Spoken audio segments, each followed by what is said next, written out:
গালিব ভাইয়ের একদমই ঐকান্তিক চেষ্টা, ভালোবাসা, গানের প্রতি, লেখার প্রতি তার যেই শ্রদ্ধা, সম্মান এবং ভালোবাসা, তার ফলশ্রুতিতে কিন্তু এই গানগুলো সামনে আসছে।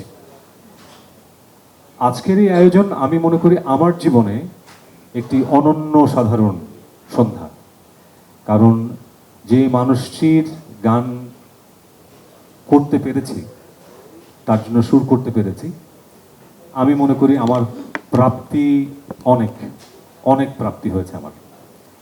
এবং তার থেকেও বড় যে কথা সেটি হচ্ছে যে গানটি প্রথমে তো হওয়ার কথা ছিল একক, সোলো হওয়ার কথা ছিল। তো যখন ম্যামকে আমরা গানটা শোনালাম, উনি প্রথমেই বলেছিলেন যে গানটা ডুয়েট হবে এবং এর ভয়েসটা তোমাকে হতে হবে। এবং যেটি আমার কাছে মানে মানে মাথায় আকাশ ভেঙে পড়া, কিন্তু আনন্দের। তো সেই প্রাপ্তি আমি মনে করি এটা আমার জন্য অনেক বড় একটি প্রাপ্তি আমার জীবনে, এবং আমার জীবনে আরেকটি অনন্য সাধারণ অভিজ্ঞতা। আমি আমরা রুনা আন্টি বলি। রুনা আন্টিকে আমার প্রণাম, আমার শ্রদ্ধা, এবং আমাকে এই সুযোগটি করে দেওয়ার জন্য।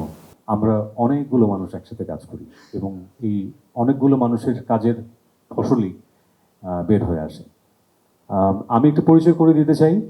আমাদের এই অ্যালবামে যারা যারা পুরোটা সময় জুড়ে ছিলেন: সোহেল আজিজ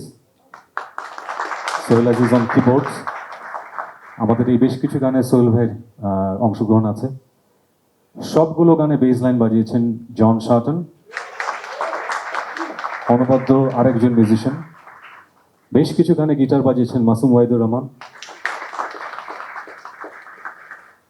এবং এই পুরো অ্যালবামটির সাউন্ড ইঞ্জিনিয়ার বাপ্পি, আমজাদ হোসেন বাপ্পি, দুর্দান্ত একজন সাউন্ড ইঞ্জিনিয়ার। শান কবন্ধ কোঅর্ডিনেশন, পুরো অ্যালবামটি কোঅর্ডিনেট করেছেন।